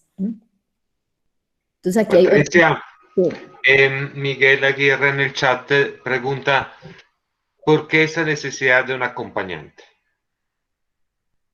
Pues si quieren ahorita, ya estoy prácticamente terminando las imágenes, lo miramos un poquito, ¿no? Porque volviendo, piensen un poquito en esa noción de autoridad de nuevo, ¿no? Pensemos un poquito sobre por qué. Lo que es interesante también es qué pasa cuando, pues porque ya no es Virgilio, o porque no es una de esas figuras de autores, ¿no? Y tiene que ser una sibila, ¿no? Entonces, eso es interesante también. Otras imágenes, simplemente para que vean los diferentes manuscritos. Y pueden ver acá también que hay diferentes calidades, como les decía antes, ¿no? Unas que son prácticamente en blanco y negro, esta es muy parecida a esta, ¿no? Y acá les quería mostrar también la descripción de la fuente, de cómo la describe, ¿no? Yo vi esta fuente clara y viva, ¿no? Con un gran sonido que le da vida, ¿no? Compara esto con los masones, con quienes construyen las edificaciones, ¿no? Esto va mucho más allá que todo lo que ha visto, ¿no? Es más grande que todas las otras fuentes que son de este mundo, ¿no? Es tan neta, clara y profunda, ¿no? Entonces, bueno, luego sí dice, pues si me paré para ver esto, ¿no? Vi aquí 9 damas que se bañaban todas desnudas en la fuente. En verdad, parecían tener gran autoridad y gran valor y sabiduría. También es muy interesante, otra vez, poner el cuerpo femenino en ese lugar de la autoridad. O sea, la palabra autorité o autoridad, que nuevamente asociamos con las figuras clásicas, pero en general, esos poetas en esas fuentes que ven esas mujeres no están pensando en las mujeres como fuentes de autoridad, sino como fuentes de inspiración. Entonces, cada palabra es, digamos, interesante. Finalmente, pues, le da el nombre al lugar. Bueno, la montaña que ven ahí, en realidad es Parnaso. Bueno, toda la, digamos, tradición geográfica de este lugar. Y la fuente que ven aquí, que de sapienza o de sabiduría es conocida, y el nombre que les quiero enseñar de estas damas que ustedes ven bañarse, que son en realidad las musas, se llaman las 9 musas y gobiernan la fuente, que es tan bella, clara y sana. También muy interesante el proceso, no solo de usar las imágenes en el manuscrito, sino la visualidad o la imagen visual viene antes de la interpretación, antes de contarnos quiénes son. O sea, ella misma va guiando al lector espectador por este camino del largo conocimiento. Entonces, como decía, dejo acá y ahora sí podemos, incluso usando esta imagen, retomar esa pregunta y otras que quieran hacer. Ahí siguen viendo mi presentación, ¿cierto? Sí, seguimos viéndolo. Muchísimas gracias, Patricia. Y sí, me encantaría abrir un poquito a preguntas, a debate, a comentarios. Entonces Miguel preguntaba esa cuestión del acompañante, de la importancia del acompañante. Me imagino que se refiere a Christine de Pizan, pero también a la experiencia dantesca. Si quieres empezamos de ahí, Patricia, y mientras tanto invito a todo el mundo, a quien quiera pues intervenir, o simplemente abrir el micrófono, o levantar la mano, o escribir en el chat. Sí, pues justamente, pues también por eso les preguntaba si habían hablado un poquito de Dante y Virgilio, de estas como en parejas, si se quiere, que buscan el conocimiento juntos, ¿no? Como esa necesidad también de referirse a la autoridad. En este contexto, pues lo vería así. lo que es interesante, como les decía, es el hecho de que sea una figura femenina, no solo la fuente de inspiración, sino la fuente de autoridad y la guía también, ¿no? Entonces, y podríamos decir que también se están traslapando, ¿no? Dos épocas, dos momentos históricos, y es la fuerza también del pasado y la historia que resulta fundamental para comprender el presente. Y es ese diálogo continuo entre pasado y presente que está en toda esta tradición mitográfica y mitológica, si se quiere.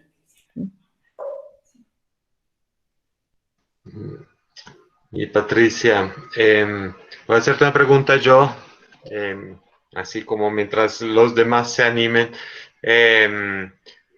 Y tú has centrado mucho la atención sobre la figura del autor, autora, ¿sí? Y su relación con las autoritas del mundo clásico y también su representación visual de esa autoría, cual me parece absolutamente fascinante. Quería preguntarte más sobre la otra cara, es decir, sobre la figura del lector-lectora, porque hemos visto, hablando en el curso, por ejemplo, de Boccaccio, y hablando de las ciudades mercantiles, cómo se está creando un nuevo público. Se está generando un nuevo género y unas nuevas expresiones lingüísticas que en el 1200, 1300 cogen mucha fuerza, ¿no? Boccaccio empieza su primera jornada refiriéndose a las gentilísimas, a las graciosísimas damas como su público ideal. Entonces, digamos, me gustaría que nos contaras más sobre no solo cuál es el público de los libros de Christine de Pizan, un público cortesano, por supuesto, sino que cuál es la figura retórica del lector-lectora. Un poquito así como hiciste con la figura del autor. No, pues yo diría un poco que es, sí, efectivamente, bueno, ya dijimos que su público son estos cortesanos y cortesanas, ¿no? A quienes ella de alguna manera está aleccionando con lo que es una lectura didáctica. Y yo creo que eso es fundamental también, ¿no? Como ella ocupa el rol de autoridad para unas figuras que están en un proceso de educación o enseñanza, ¿no? Si se quiere, y eso me resulta muy interesante, además el hecho de que ella está escribiendo sobre el rol de lo femenino en la literatura, ¿no? Y haciendo toda esa crítica, que es un debate entre ella y digamos, algunos poetas pues, que la admiran a ella y otros con los que ella está debatiendo fuertemente. Es decir, lo que eso podría implicar para esos lectores masculinos, ¿no? También, porque siempre solemos pensar también en el poder sobre las mujeres a quienes ella pues podría también estar generando un ejemplo. Lo que yo me preguntaría es si las mujeres de esas cortes, cómo se pueden identificar con esa figura que narra en primera persona, ¿no? Y que en el caso de estas fuentes se acerca a ver estas imágenes con nuevos ojos, es decir, qué poder de transformación podría tener ahí para unas lectoras, ¿no? Que a su vez se les está diciendo continuamente, ustedes deben leer, ¿no? Deben tener acceso al conocimiento, versus las figuras más bien masculinas que la están leyendo y que además le están comprando pues sus obras, claramente, digamos que ya en su vida es considerada pues muy reconocida y muy exitosa entre estas figuras. Pero yo creo que los mensajes pueden ser ligeramente distintos y eso me parece también pues algo muy interesante pues para indagar. Gracias, Patricia. Miguel tiene otra pregunta. No sé, Miguel, si puedes prender el micrófono. Lo que escribe en el chat es cómo fue el impacto social de Christine de Pizan y sobre todo en referencia a la iglesia. Pero Miguel, no sé si quieres añadir algo a vos. Hola, buenas tardes. Hola. Bueno, más que nada sería como otra pregunta y es como ¿qué dijo la iglesia o qué se dijo en la sociedad francesa sobre el escrito que ella hizo de Juana de Arco? Pues teniendo en cuenta que ella muere quemada y pues muere juzgada por la Inquisición. Entonces quisiera saber cómo fue el papel y qué pensaba la sociedad francesa pues sobre lo que escribió de Juana y qué pensaba la iglesia también sobre eso mismo. Gracias. Sí, es una buena pregunta y no sé, digamos, nunca me he sentado como a explorar ese periodo a posteriori, ¿no? Lo que pasa es que esto además estamos hablando de eventos históricos que van sucediendo muy rápidamente los unos después de los otros. Entonces no sé de qué manera, si su escrito sirve luego para reivindicar a Juana de Arco, valdría la pena indagar, ¿no? Ahora, lo que es cierto es que en general la iglesia pues no tiene ningún problema con la mayoría de estos escritos, porque ya hay toda una tradición y como les digo, estos pues son contextos cortesanos, pero también hay toda la tradición alegórica.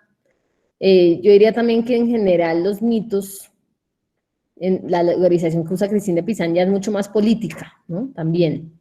Entonces, digamos que en ese sentido creo que por ahí no hay ningún problema. Ahora, lo otro es que sí se sigue, sobre todo cuando ya se pasa a la imprenta, ella se sigue leyendo por un buen rato.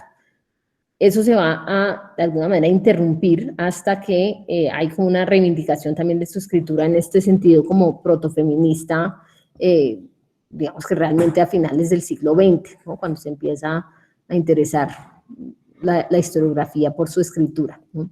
Pero habría que indagar más lo de Juana de Arco, no sé, es una buena pregunta de cómo, qué rol juega eso ahí en ese momento y justo después también. Muchas gracias, Patricia. Yo no me aguanto las ganas de aprovechar que entre las personas presentes está María de Rosario, la profesora colega del Departamento de Literatura, profunda conocedora de la literatura de caballerías, y no sé si María de Rosario se anima a hacer algún comentario, alguna pregunta o alguna intervención.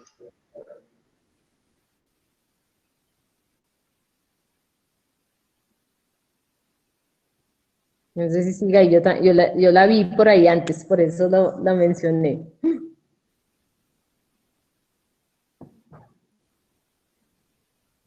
Sí, me he traído de mi parte, no sé si está conectada. Bueno, dejo ahí la cosa en el aire, a ver si de pronto... Ahí estás.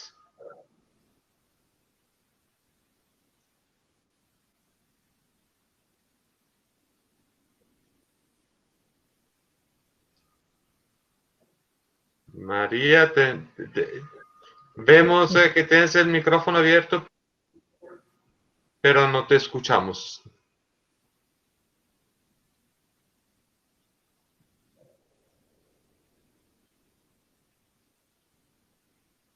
Bueno, mientras tanto, de pronto, otras preguntas, otras inquietudes.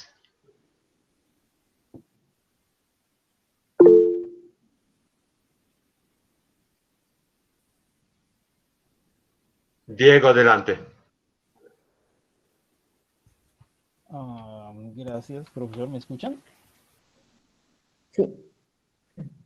Sí. Patricia, de pronto te acuerdas de Diego. Diego Giovanni Castellanos es el candidato a doctor que es también docente asistente de ese curso. Está en Estambul en ese momento haciendo su proyecto de investigación sobre el Imperio Otomano y cómo el Imperio Otomano ha recibido las noticias del Nuevo Mundo en el siglo XVI-XVII.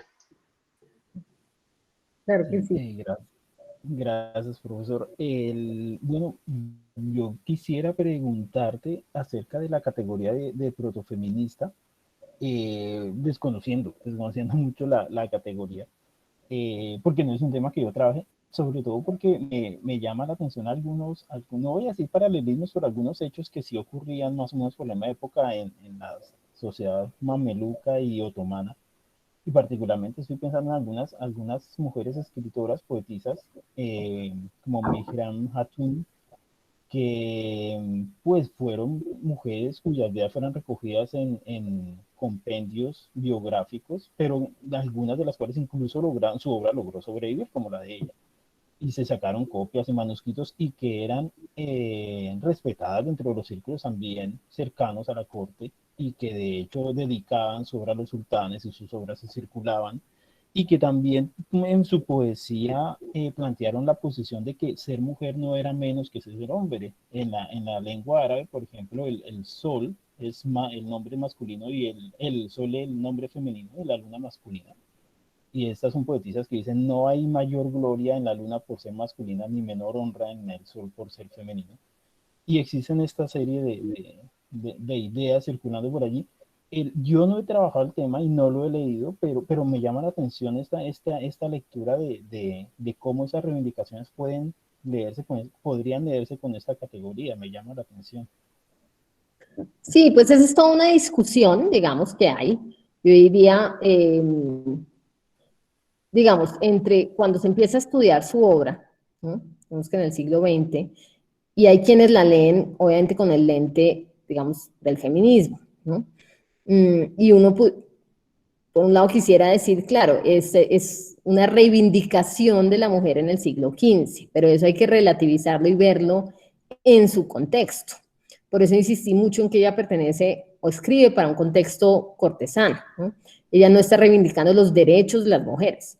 Ella está pensando en una tradición de escritura a la que podrían pertenecer algunas mujeres, ¿cierto? Pero algunas mujeres de una élite muy particular. Entonces, en ese sentido, por eso, pues tengo cuidado en hacer la diferencia, ¿no? Por supuesto que podríamos decir, por eso a veces se habla de protofeminismo, que hay unas semillas que aparecen, digamos, en estas querellas, en el solo hecho de escribir también sobre Juana de Arco, en Juana de Arco como una figura que logra hacer lo que ningún hombre logró hacer, ¿no? Como este tipo de cosas, y es interesante, podríamos pensar un poco más en eso, explorar eso más, ese paso entre las figuras mitológicas de lo femenino y figuras históricas, ¿no? Y cómo escribir sobre una figura histórica contemporánea, ¿no? En un contexto, digamos, pues cristiano, finalmente, ¿no? Entonces, eso, en ese sentido uno puede decir, ahí hay unas semillas, ¿no? Para eso que para nosotros, pues que va a ser el feminismo del siglo XX. Pero ella no está buscando lo mismo que se busca en el feminismo, ¿eh? Por eso yo creo que es importante hacer la distinción, ¿eh? Gracias. Y bueno, profesora María, de pronto ahora sí le toca. Bueno, Ahora sí, ahora sí. ahora sí. Perfecto. Bien. Bueno, buenas tardes para todos, para todas. Patricia, un gusto saludarte. Paolo.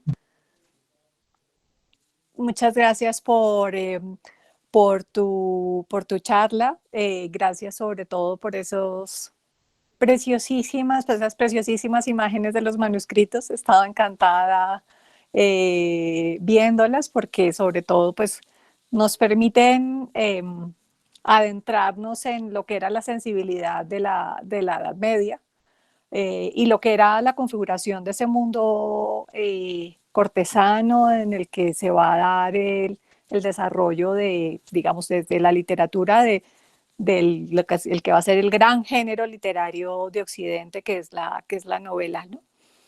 Entonces, pues muchas gracias también por todas esas alusiones tan interesantes que encontré en el texto, en tu intervención al desarrollo del sentimiento amoroso, a cómo en estos manuscritos evidenciamos también la presencia de ese surgimiento de la sensibilidad amorosa y de la sensibilidad erótica en los últimos siglos de la Edad Media. Y con respecto a eso, pues quisiera recordar de nuevo el libro que mencionaste, el libro de la Rosa o el Roman de la Rose, porque este es un libro fascinante en muchos sentidos, porque ahí yo creo que están las claves de lo que va a ser el desarrollo de ese concepto de amor en la Edad Media, ¿no?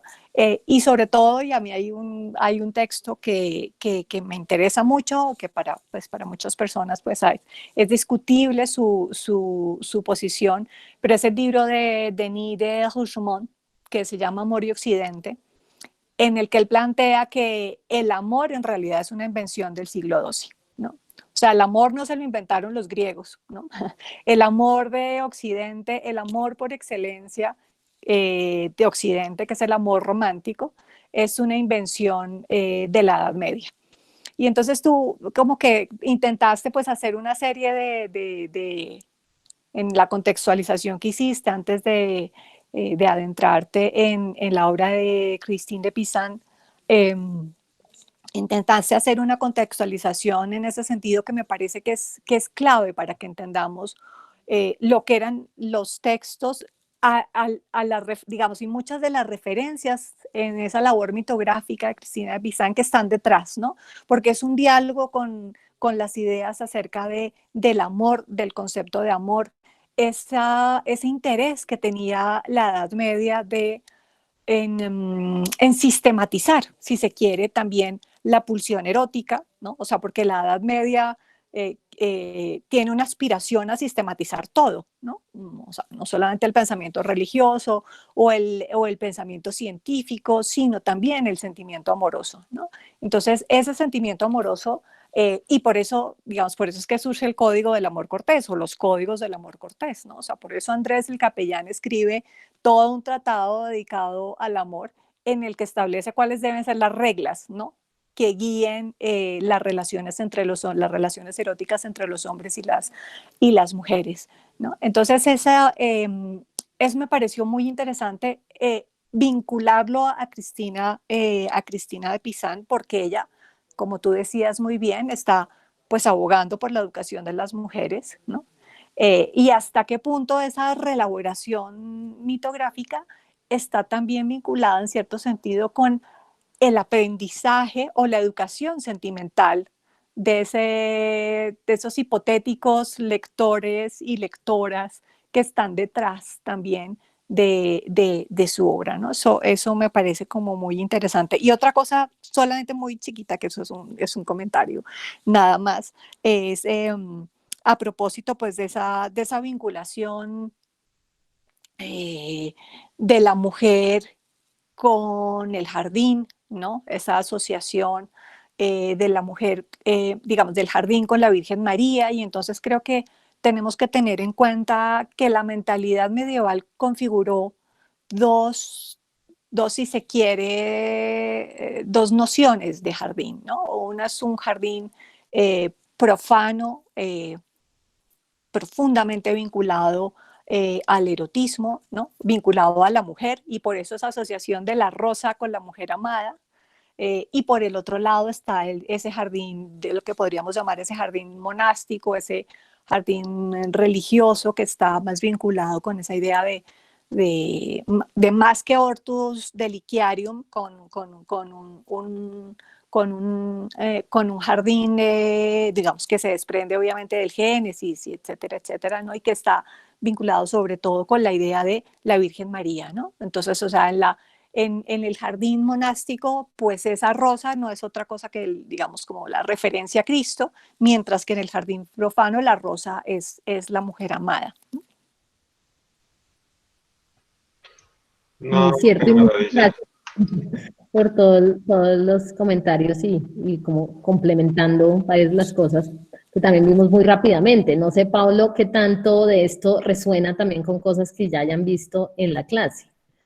Con muchas. Desde el nombre a Rosa de Humberto Eco, que dejamos como lectura facultativa al comienzo. Obviamente Humberto Eco juega con todo ese repertorio, además, con esa tradición, con esa preconización de la novela, con el tema de la selva, del jardín, del hortus conclusus, con el viaje del conocimiento a partir obviamente del viaje dantesco en compañía de Virgilio, y ese contrapunteo entre Boccaccio y Christine. De hecho, bueno, me encanta el dueto que se ha establecido entre lo que ha sido tu conferencia, Patricia, y lo que está diciendo ahorita la profesora María del Rosario.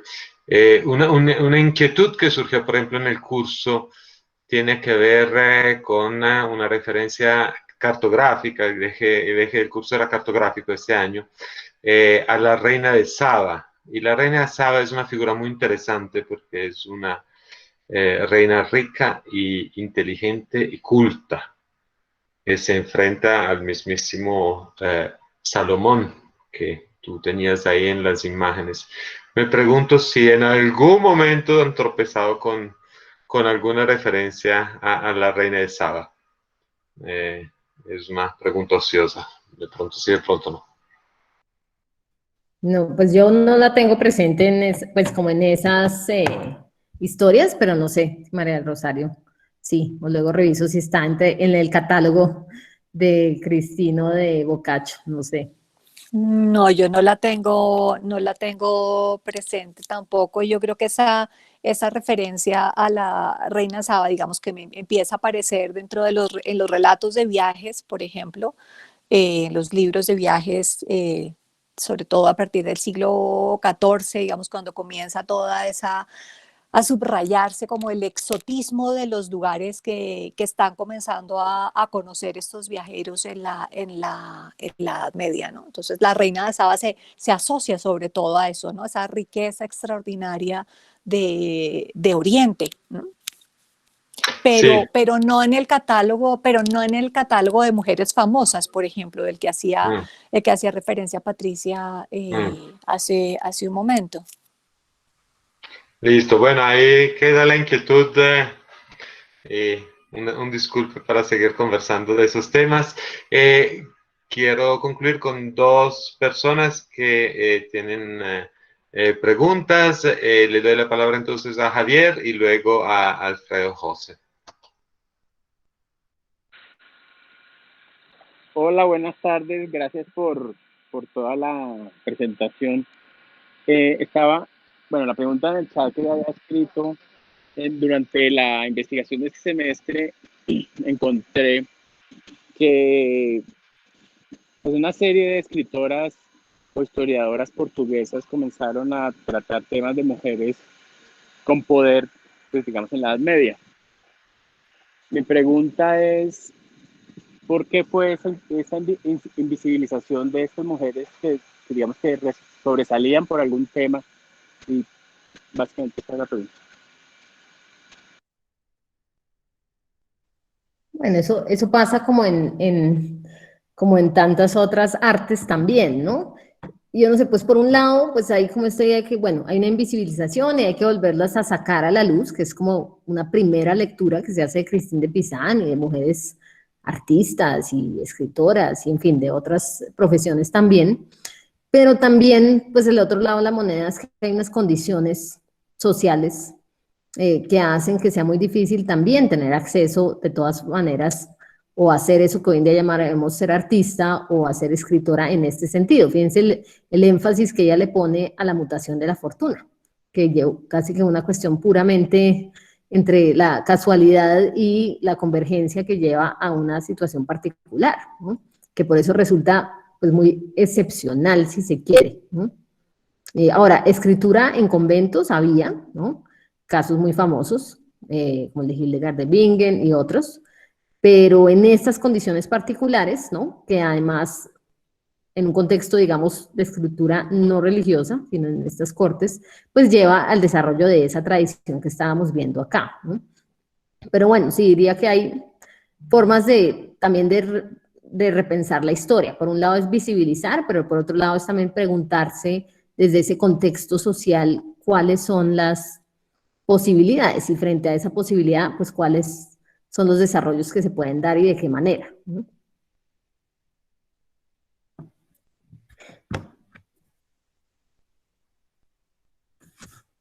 Estás, creo que sin micrófono, Paulo. Sí, ya a esas horas, a esas alturas de la jornada. Muchas gracias, Patricia, y le doy la palabra a Alfredo. Y agradezco a Fabián por la nota sobre la reina Saba, que le va a servir mucho a Violeta, que ha desarrollado un trabajo final sobre ese tema. Muchas gracias, un saludo a todos y sí, muchas gracias, profesora, a todos. No, la pregunta es simplemente, pues, oyendo que hay, pues, que estaba esa influencia digamos, sí, que se pone de presente a Héctor como como el primer paso en las dinastías, digamos, francesas, si hay alguna, pues si existen más influencia sí, de las obras de Homero y Virgilio en la obra de Christine de Pizan. Muchas gracias. Sí, aunque habría que pensar que no los está leyendo directamente, ¿no? Como haríamos nosotros o en traducción, sino a través de una tradición, ¿no? La tradición de la Eneida medieval, la tradición, como decía antes, de los romances de Troya, ¿no? Que hay toda una... Es un poquito como leer al Ovidio moralizado, ¿no? Por supuesto están ahí, y de hecho ha habido estudios sobre, hay preguntas sobre Dido, en Christine de Pizan, como una, digamos, unas lecturas de un Virgilio alternativo, gracias también a la tradición mitográfica y de los clásicos y su transmisión, ¿no? O sea, habría que verlo a través de ese lente, de alguna manera, pero claro que están ahí, ¿no? Bueno, muchísimas gracias, Patricia.